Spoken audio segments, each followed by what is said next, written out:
Bonjour à tous. Ce matin, je vais partager avec vous la parole au livre de Josué, chapitre 4, versets 23 à 24.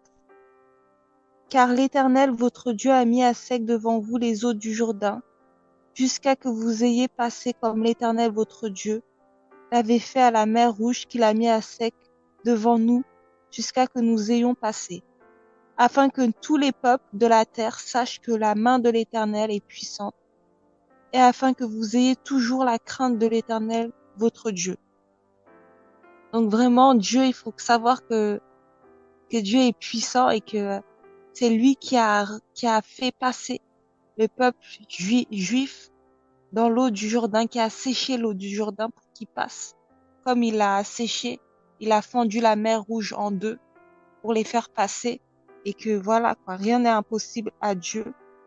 Donc vraiment, quand nous on ait cette crainte de l'Éternel, parce que c'est ce Dieu-là qui va nous délivrer dans le temps de la détresse, qui va fendre la mer Rouge en deux dans nos vies. Il n'y a aucun autre Dieu qui est aussi puissant que l'Éternel.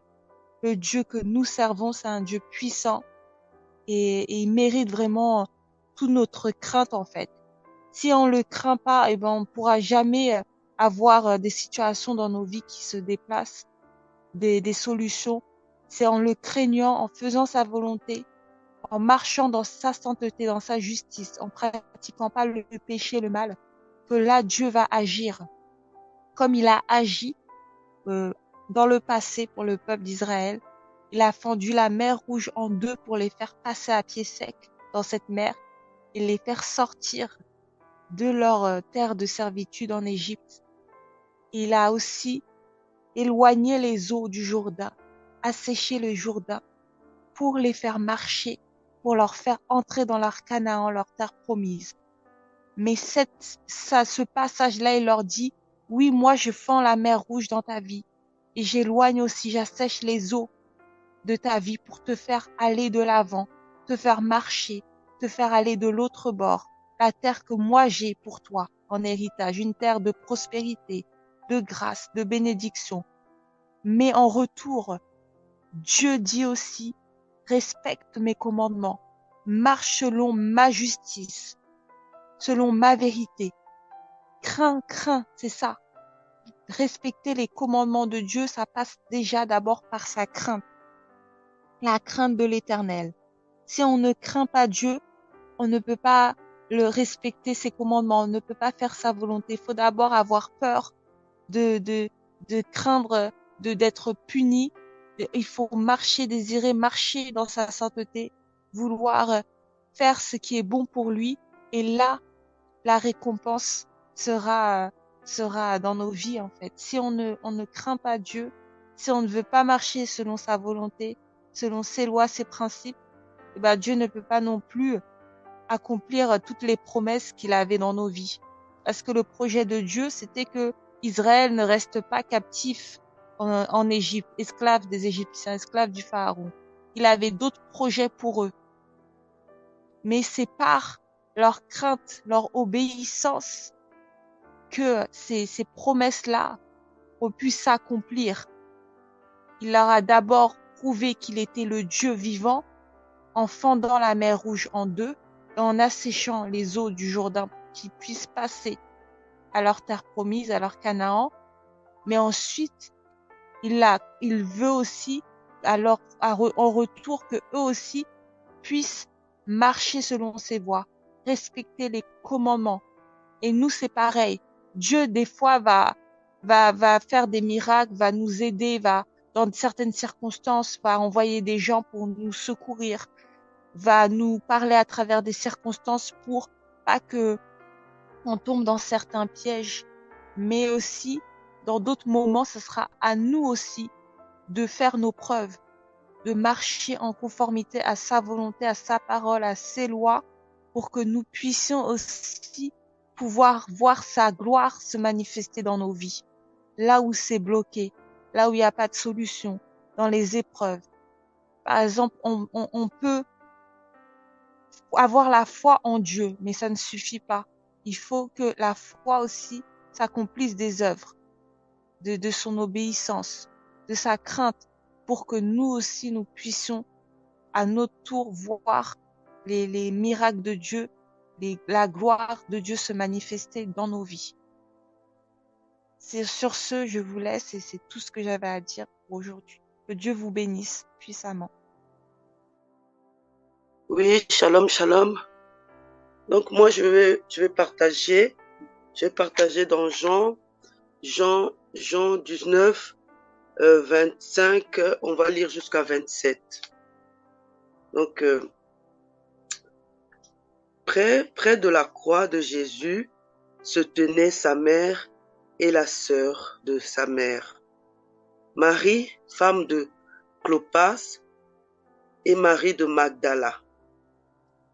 Jésus, voyant sa mère et auprès d'elle le disciple qu'il aimait, dit à sa mère, « Femme, voilà ton fils. » Puis il dit au disciple, « Voilà ta mère. » Et dès ce moment, le disciple l'a pris chez lui. On va continuer. On va prendre Psaume 31, 1. Donc, je vais lire jusqu'à 5.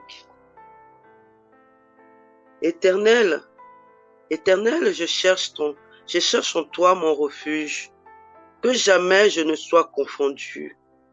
Délivre-moi dans ta justice. Incline vers moi ton oreille.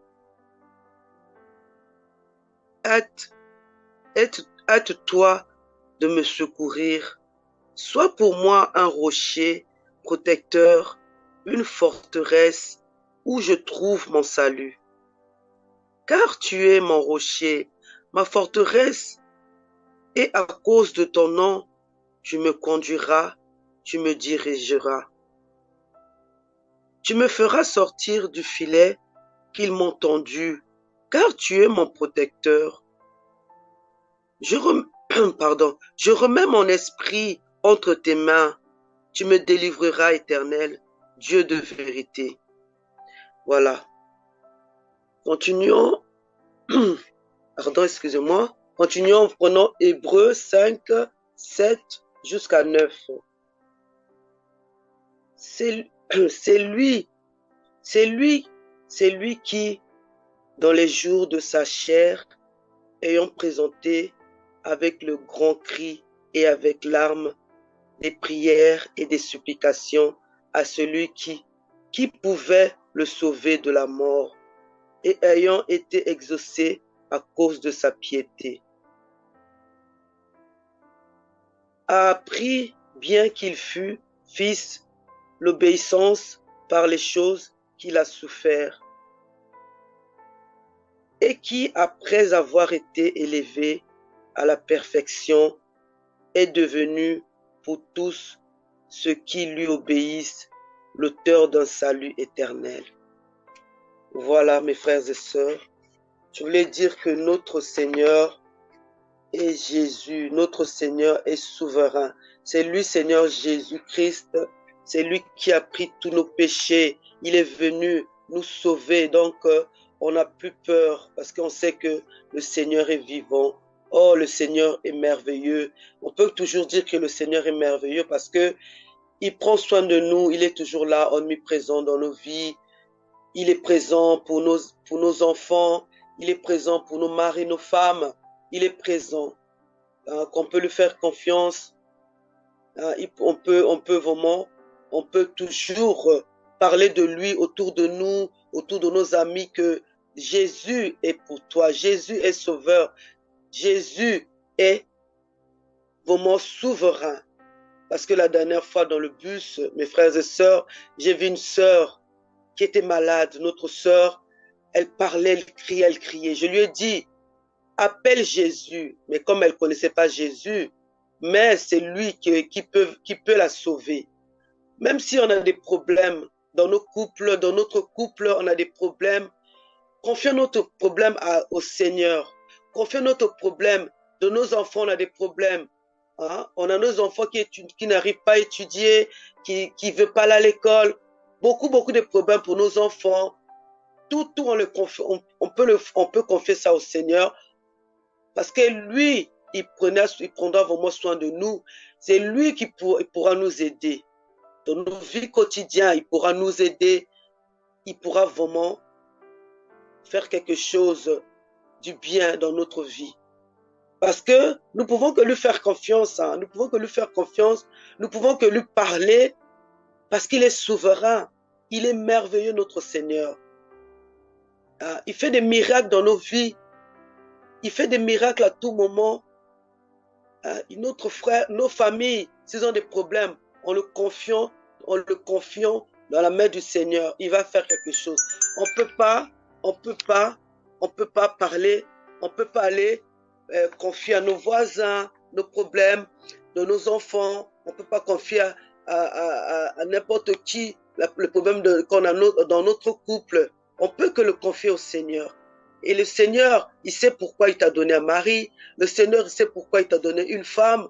Le Seigneur, il sait pourquoi il t'a donné des enfants merveilleux. Donc, tes problèmes de tes enfants, confie-les au Seigneur. Tu auras la solution. Tu auras des solutions. Ton père est malade. Ta maman est gravement malade. Confie-le au Seigneur. Confie-le au Seigneur parce que il a guéri les malades. Il est venu pour nous. Il est venu pour nous sauver. Il a guéri pleinement des malades, Donc, on ne peut même pas compter. Il y avait beaucoup de malades dans la Bible qu'il a sauvés. Donc, on peut que lui faire confiance. Donc, mon thème de ce matin, c'est vraiment faisons confiance au Seigneur. Lui-même, il prendra soin de nous. Lui-même, il s'en chargera de nous vraiment. Il nous donnera la paix. Tu n'as pas la paix dans ta famille, tu auras la paix. Tu n'as pas la paix avec ta sœur, tu te disputes avec tes frères et sœurs, tu auras la paix avec le Seigneur. Confie ces problèmes-là dans le Seigneur. Confie ces problèmes dans le Seigneur. Et le Seigneur prendra soin de tout cela. Le Seigneur, il est merveilleux. Le Seigneur, il est grand. Il arrive même, il comprend, même avant que nous parlons, il comprend déjà ce qu'on va faire. Donc, si tu as des problèmes avec ta sœur, tu as des problèmes, mets-le de côté, parle au Seigneur. Tu as des problèmes avec ton mari, parle au Seigneur. C'est vraiment une victoire parce que le diable rôde. Le diable, il veut pas notre bien. Le diable, Satan, il veut pas notre bien.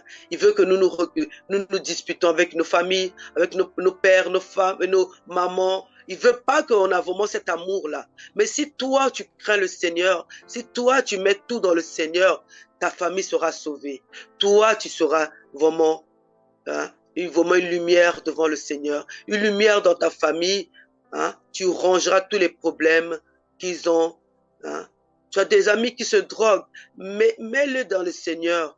Parle au Seigneur que vraiment le Seigneur fera vraiment des choses, des miracles, Seigneur. Parce que le Seigneur n'attend que ça. Il attend que nous venons vers lui. Nous parlons, papa.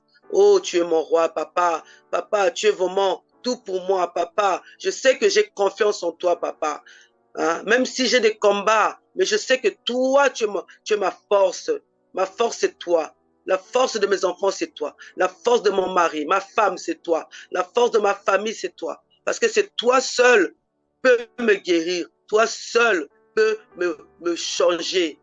Parce que j'ai parfois fait du mal, papa. Parfois, je te regardais pas assez. Mais Seigneur, j'ai envie vraiment de te regarder. J'ai envie vraiment de prier ton nom chaque jour dans ma vie. Seigneur, j'ai envie d'être près de toi, Seigneur, pour que vraiment ma vie change, pour que je sois vraiment une arme vraiment admirable, une personne admirable, une personne qui peut faire des bonnes choses avec toi. Parce que tu es mon Dieu, tu es souverain. Voilà mes sœurs, je vais faire une petite prière. Seigneur mon Dieu, Seigneur mon roi, toi tu es digne, Seigneur. Seigneur, nos vies sont dans tes mains parce que tu es le roi, Seigneur. C'est toi qui conduis nos vies, c'est toi qui conduis la vie de nos sœurs et frères, Seigneur. Je confie la vie de nos sœurs et frères dans tes mains parce que je sais que tu vas faire quelque chose. Je conduis cette femme-là, Seigneur, qui est malade, Seigneur. Je te le confie dans tes mains. Papa, c'est toi qui peux faire tout. C'est toi qui peux faire tout, c'est toi qui peux changer, parce que tu rôdes, Seigneur, autour de nous, Seigneur. Ton esprit est autour de nous, Seigneur. Ton esprit, Seigneur, nous conduit à faire de bonnes choses, Seigneur. Merci pour ton amour. Merci pour ta bonté. Merci Seigneur. Voilà, je laisse la place à une autre personne. Voilà. Amen, amen. Merci, ma soeur, pour ce message. Ça nous fait du bien aussi. Donc, je vais aussi partager. Et donc, moi, je vais partager sur, par rapport à une question. Donc, la question, c'était, vous parlez, vous parlez beaucoup en disant que voilà, Jésus-Christ revient et que nous sommes au temps de la fin. Et la question, c'était, qu'est-ce qui prouve que nous sommes au temps de la fin? Voilà.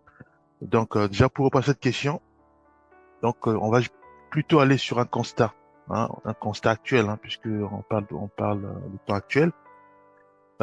Aujourd'hui, dans l'Occident, je sais pas, je connais pas trop d'autres pays, mais en Occident, je sais qu'en Occident, quand c'est l'été, quand un frère ou même une sœur s'habille de façon à couvrir tout son corps de la tête aux pieds, euh, ça paraît comme si en fait, c'est quand tu marches, les gens vont te regarder bizarrement, puisque là, c'est dans la norme ici. Quand il fait chaud, en fait, c'est normal que tu t'habilles à moitié nu. Ça, c'est normal.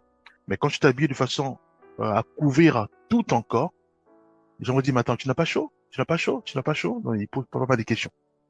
Voilà, ça, c'est un constat.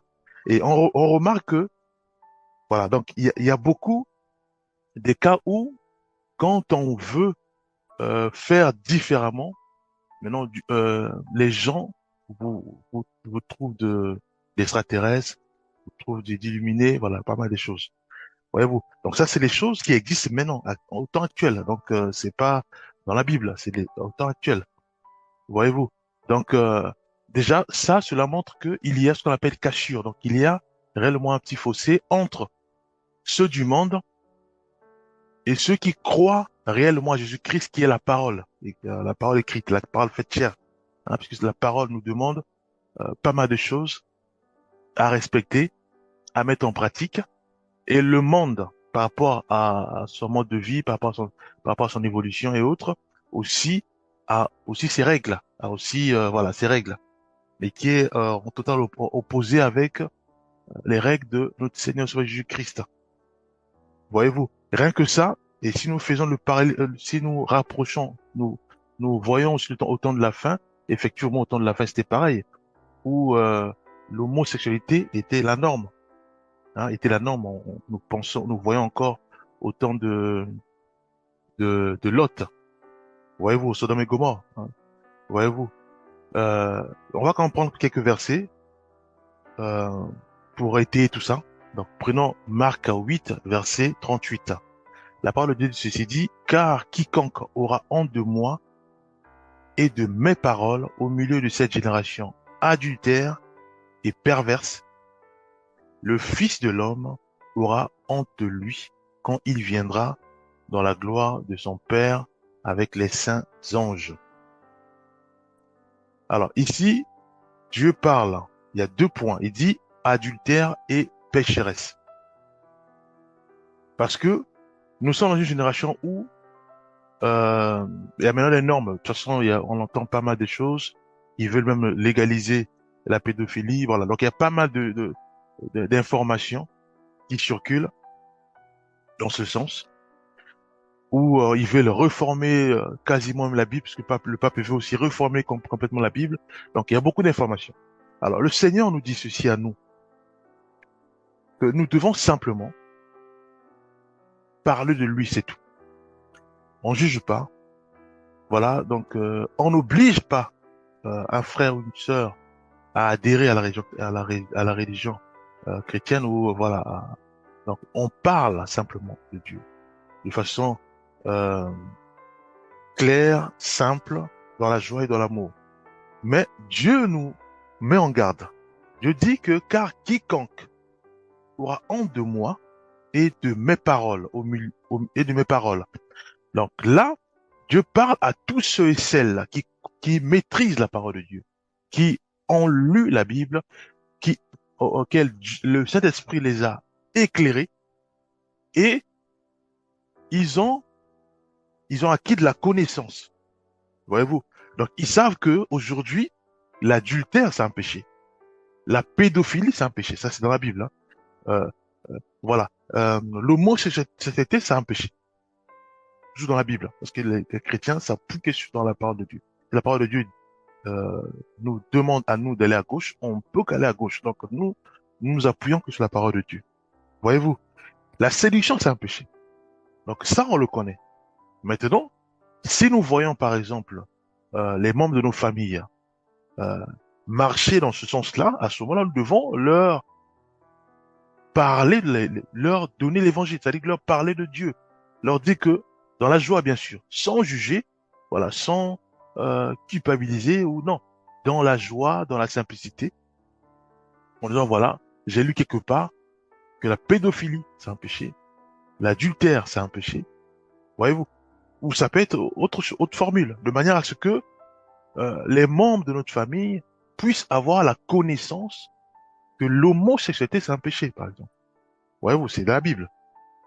Voyez-vous, on ramène la parole de Dieu, on échange de façon amicale, on échange dans la joie, dans la paix.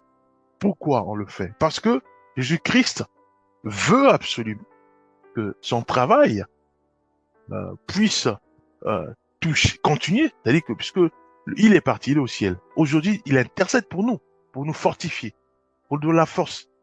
Parce qu'il est assis à droite du Père. Lui, il est venu, il a fait un puissant travail. Et ce travail, il doit continuer. C'est quoi ce travail? Mais simplement que l'évangile puisse toucher les nations. Que l'évangile puisse commencer d'abord à toucher nos maisons, à toucher nos voisins, à toucher nos quartiers, à toucher nos communes, à toucher nos départements, à toucher nos régions et à toucher nos nations. Voyez-vous, l'évangile doit continuer. Christ, s'il était ici, ah mais c'est sûr et certain, il devait être partout. En Chine, en Inde, partout. Parce que l'évangile doit toucher les nations. Voyez-vous, mais il a fait sa mission, il a réconcilié les humains au Créateur, il nous a montré un modèle, il est parti au ciel, mais pas se reposer, mais pour intercéder pour nous, parce que il veut absolument que nous puissions prendre le relais, les bien-aimés. Et il nous dit à nous maintenant, nous qui sommes éclairés par le Saint-Esprit, il dit à nous, car quiconque aura honte de moi et de mes paroles, au milieu de cette génération adultère et perverse, le Fils de l'homme aura aura honte de lui. Voyez-vous? Est-ce que c'est une agression? Non, mes bien-aimés. Si nous avons un cœur qui consiste à dire que nous voulons absolument que les gens n'aillent pas en enfer et que Christ aujourd'hui nous fait passer rapidement l'image de Sodome et Gomorrhe, mais c'est sûr qu'on va pleurer. On va dire mais il fallait, on va pleurer. Et s'il nous fait aussi passer l'image du monde actuel, on va pleurer. C'est sûr qu'on va sortir par-ci, par-là, pour parler du Seigneur, pour que la parole soit comprise partout. Voyez-vous, le Seigneur, lui, il veut absolument que tous les hommes soient sauvés. C'est écrit dans la parole de Dieu. Il veut que tous les hommes soient sauvés. Le diable passe pour dire, voilà, non, mais il y a la prédestination, Dieu, il sait qui, voilà. Mais Dieu, dans la parole, lui dit ceci. Il veut que tous les hommes soient sauvés. Voyez-vous? Et on en priait, Seigneur, aiguille-moi, oriente-moi pour que l'évangile soit annoncé. Nous devons parler à tous ceux et celles qui sont ignorants et qui ne maîtrisent pas. Ils se laissent orienter par la doctrine de ce monde, qui veut maintenant que, quand c'est l'été, que tout le monde s'habille à moitié nu. C'est la norme. Est-ce qu'il y a des lois pour ça? Non. Mais c'est l'influence, la foule. Un peu comme Sodome et Gomorrhe. Petit à petit, comme c'est la foule qui coordonne tout, et à ce moment-là, tout le monde converge vers cette foule, vers la doctrine de la foule, qui consiste à ce que les gens s'habillent à moitié nus. Mais ça, c'est juste l'exemple que j'ai donné, mais il y en a plein. Il y en a plein, mais qui touchent tous les domaines, que ce soit le tabagisme, que ce soit la drogue et autres. Voyez-vous, prenons notre verset. Prenons Galates 1, verset 10. En effet, est-ce la faveur des hommes que je désire ou celle de Dieu? Ou est-ce que je cherche à plaire aux hommes? Si je plaisais encore aux hommes, je ne serais pas serviteur de Christ. Ici, nous voyons aussi un bien-aimé qui a compris la vision, le désir de son serviteur, de son maître, qui est notre Jésus-Christ. Et il s'est donné corps et âme avec la puissance de Saint-Esprit pour évangéliser puissamment les nations. Et la honte pour lui, ça n'existe pas. Parler de Dieu, c'est pour ça que j'ai beaucoup aimé la sœur Thierry quand on disait que voilà, elle a pris avec la sœur qui criait dans le bus en disant que voilà, fait appel à Jésus. Ça rejoint la part qui dit que non, voilà, si quelqu'un aura honte de moi et de mes paroles, donc honte de moi, c'est qui? C'est Jésus. Donc l'idée c'est que c'est quoi? Si on n'arrive pas, on est bloqué, on s'appuie maintenant sur Jésus, on utilise le nom de Jésus, on l'utilise lui. Voyez-vous? Mais quand on utilise Jésus-Christ, mais il y a toujours des résultats et des bons résultats. Voyez-vous? Paul va dire que est-ce la faveur des hommes que je désire? Donc ça veut dire que tout est dit. Il parle de Dieu. Il te parle à toi que sœur, c'est pas bon de t'habiller ainsi. Alors si la sœur s'énerve, ben lui, Paul, il voit pas ça. Lui, il voit Christ, il voit la récompense, il voit son travail qui doit être fait sur la terre. Il voit que les hommes doivent être enseignés. La parole de Dieu doit rentrer dans les maisons. Voyez-vous, il parle aux frères. C'est pas bon d'être pédophile. Mais si le frère s'énerve parce qu'il donne la dîme ou il donne l'offrande à l'église et il décide d'arrêter, mais Paul, il voit pas ça. Lui, il voit ce frère. Il veut absolument qu'il soit transformé, qu'il se débarrasse ou se dépouille de la pédophilie. Eh bien, voyez-vous, Paul, il dit, c'est la faveur des hommes que je désire, ou celle de Dieu. Mais tous, nous voulons la faveur de Dieu, mes bien-aimés. Voilà-nous. Donc, Paul, il a banni complètement la haine, il a banni la honte, pardon. La honte n'existe pas dans la vie de Paul. Paul, il peut marcher, ou même Christ, le Seigneur Jésus-Christ. Il vient sur cette terre ici maintenant, mais il va être partout. Il va être partout. Il n'y a pas la honte dans ses yeux. Lui, il voit le ciel. Il voit que le travail doit être accompli. L'évangile doit être annoncé, mes bien-aimés. Voilà-nous. Donc, n'hésitons pas, mes bien-aimés, quand le Dieu nous donne l'occasion de voir un frère ou une sœur en détresse dans la rue, de lui parler de s'arrêter, de lui parler de Dieu. Si on n'arrive pas, utilisons juste le nom de Jésus-Christ. Il veut qu'on l'utilise. C'est un nom puissant, mes bien-aimés. Un nom puissant. Ce que dire au mention de Jésus-Christ, tout genou fléchit, au ciel, sur la terre, sous la terre. Mes bien-aimés, utilisons ce nom-là. Vous dites, est-ce que tu aimes Jésus-Christ? Est-ce que tu connais Jésus-Christ? Rien que ça. Ça commence, ça peut déjà enclencher à ce que nous puissions mener échanger. Est-ce que tu connais Jésus-Christ? Jésus-Christ, c'est va comme, quand le nom est utilisé, le frère qui était peut-être rempli de démons, les démons vont commencer à l'agiter, ou vont commencer ils vont être bloqués. Et à ce moment-là, tu commences à parler de Dieu. Jésus-Christ t'aime. Cherche-le, par exemple. Ou donner une Bible, les bien-aimés. Travaillant de manière à ce que Christ puisse réaliser que nous n'avons pas honte de lui. Dieu nous fait appel. Dieu nous demande à nous qui sommes éclairés, à nous qui connaissons la parole de Dieu, qu'il est temps maintenant que nous puissions sortir dans nos conforts, parler de lui dans la simplicité, dans la joie, tout en sachant que Dieu nous envoie dans ce monde, nous devons être prudents, comme dit la parole de Dieu, et nous devons être simples. Donc c'est pas qu'on va directement commencer à aller évangéliser les homosexuels ou bien les pédophiles, non.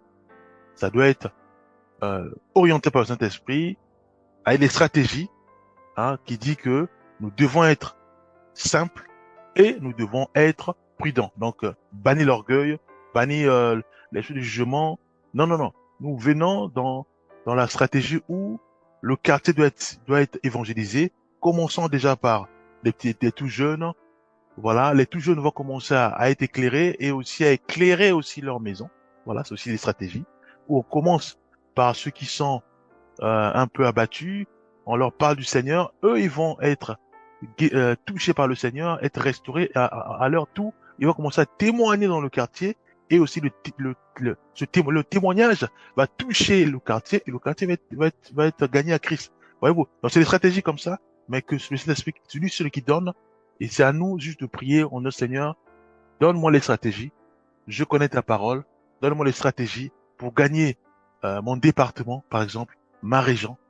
Comment faire? Dieu va commencer à nous éclairer, à nous parler, afin que euh, notre quartier, notre cité, nos communes, nos départements, nos régions soient touchés et gagnés à Christ. C'est les stratégies. Voyez-vous, les stratégies tout en restant humble, modeste, voilà, en ayant toujours en tête que nous devons être simples, très simples, et nous devons être prudents. Voyez-vous? Donc Dieu, Jésus-Christ, je suis sûr qu'il pleure et dit, mais mon peuple est détruit. Il pleure parce que nous sommes éclairés, mais nous regardons, c'est comme si nous regardions le monde faire. Nous regardons le monde faire. On sait, on a toutes les billes, on a toutes les clés. On sait que si on se lève, on parle de Jésus-Christ à un frère ou à une sœur qui est abattue, on insiste, la puissance du Saint-Esprit va commencer à se déployer puissamment et le frère ou la sœur va être restauré, va être guéri. On le sait parce que nous avons toutes les connaissances, mais on le fait pas. Pourquoi? Parce que soit on a honte, soit parce qu'on veut faire plaisir, voilà, gagner notre image ou la réputation. Voyez-vous? Mais Paul va aussi nous donner une leçon en disant, est-ce que je dois plaire à Dieu ou aux hommes? Si je prie pour un aveugle et que Dieu n'agit pas, est-ce que ça doit m'affecter moi? Non, mes bien-aimés. Moi, j'ai prié. Alors, si il n'y a pas eu la guérison, ça, c'est maintenant, ça, c'est à Dieu de prendre le relais. C'est au Saint-Esprit de prendre le relais. Mais j'ai prié. Voyez-vous? Alors, est-ce que je dois aller, par exemple, au centre Néquia, à Paris pour dire, voilà, ou là où il y a des aveugles pour dire, voilà, je prie pour vous? Non. Il faut que ce soit connu par le Saint-Esprit. Il faut que le Saint-Esprit nous guide. À ce moment-là, si nous sommes aiguillés par le Saint-Esprit, on dit aux frères que je veux prier. Mais maintenant, toi, mets ta confiance au Seigneur. Dieu peut agir maintenant, comme il peut agir demain, comme il peut agir dans 15 heures, comme il peut agir dans 3 heures. Seul Dieu va prendre le relais. Mais moi, je pose une prière de foi. Est-ce que tu es d'accord? Le frère va dire oui. Et à ce moment, on fait appel à Jésus-Christ. Il veut qu'on l'appelle. Il veut utiliser son nom. Et il veut que nous puissions utiliser son nom. Nous prions pour ce bien-aimé. Voyez-vous? Il voit, gloire à Dieu. S'il ne voit pas, on dit, non, nous rendons grâce au Seigneur parce qu'il va agir, il a entendu notre requête. Voyez-vous? C'est une stratégie que nous devons mettre en place. Eh bien, mais pour ne pas être chicoté par Paul, par cette parole, c'est sûr que si lui venait ici et qu'il demandait où sont ceux et celles qui connaissent la parole de Dieu, ceux et celles qui s'appellent disciples, il va commencer à nous corriger par la parole de Dieu. Vous dites, vous faites rien. Voyez-vous? Donc, je vais m'arrêter là, vu l'heure. Je vais prier, Père, nous te rendons grâce, nous te bénissons, Père, pour vraiment ces messages qui nous ont fait du bien. Nous bénissons notre sœur Tyrell. Nous bénissons sur notre sœur Rose-Laure, Père, pour toutes ces paroles. Merci, Père, aide-nous vraiment à réécouter encore ce message. Aide-nous, Père, à mettre tout cela en pratique. Au nom puissant de Jésus-Christ, nous avons ainsi prié. Amen.